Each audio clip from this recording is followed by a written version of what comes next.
قبرستان شب برات حضور کیوں گئے؟ اللہ کے حبیب صلی اللہ علیہ وسلم اس رات قبرستان کیوں گئے؟ اس لیے تاکہ ہم بھی جائیں، اور جب ہم قبرستان جائیں تو چونا لگانے قبروں کو نہ جائیں، پینٹنگ کرنے نہ جائیں۔ قبرستان جانے کا مطلب یہ ہے کہ وہاں بیٹھیں اور بیٹھ کر کے تھوڑی دیر سوچیں کہ یہ میرا باپ تھا، اس نے تجارت کی، اچھا کیا برا کیا، نرم گدوں پہ سویا، چٹائی پہ سویا، جو کچھ کیا، لیکن ایک دن گھر چھوڑ کر اس کو یہاں آنا پڑا، اور جب موت آ گئی تو کوئی اس کو روک نہ سکا، تو مجھے بھی یہاں ایک دن آنا ہے۔ تو جب یہ سوچو گے کہ ایک دن آنا ہے تو خود بخود آنکھ سے آنسو آئیں گے، ورنہ ہنستے کھلکھلاتے قبرستان کے ایک گیٹ سے داخل ہوئے، دوسرے گیٹ سے نکل گئے۔ کچھ تو اتنے کم نصیب ہے کہ جو قبرستان شب برات میں بھی نہیں جاتے۔ پتہ ہے قبرستان جانے کے فوائد؟ ایک تو دل نرم ہوتا ہے، دوسرا میرے آقا فرماتے ہیں صلی اللہ علیہ وسلم کہ جس قبرستان میں تمہارے رشتہ دار رہتے ہیں، جب تم قبرستان آتے ہو تو وہ تمہارے قدموں کی آہٹ بھی سنتے ہیں، اور جتنی دیر تم ان کے سرہانے بیٹھتے ہو وہ خوشی محسوس کرتے ہیں کہ آج کوئی ہم سے ملنے تو آیا۔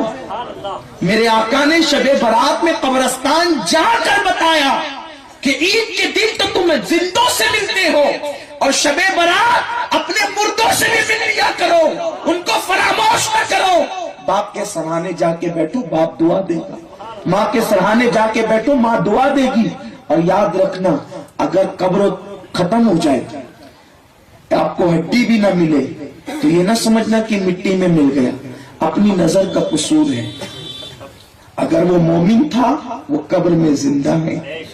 کیوں زندہ ہے؟ کیونکہ آقا فرماتے ہیں قبرستان جب تم جاتے ہو تو تمہارے قدموں کی آہٹ سنتا ہے۔ قدموں کی آہٹ کون سنے گا؟ جو زندہ ہوگا وہی تو سنے گا۔ بلکہ مومن تو مومن ہے، کافر بھی زندہ رہتا ہے قبر میں۔ آپ کہیں گے یہ کیسے بات ہوئی؟ میں نے کہا بالکل اس لیے کہ کافر پر عذاب قیامت تک ہونا ہے، کافر پر عذاب قیامت تک ہونا ہے، تو مردے پہ عذاب دے کے فائدہ کیا ہے؟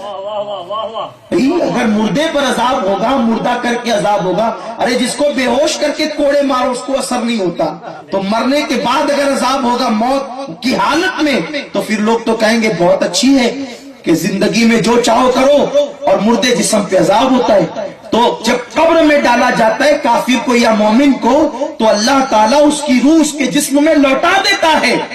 کیوں؟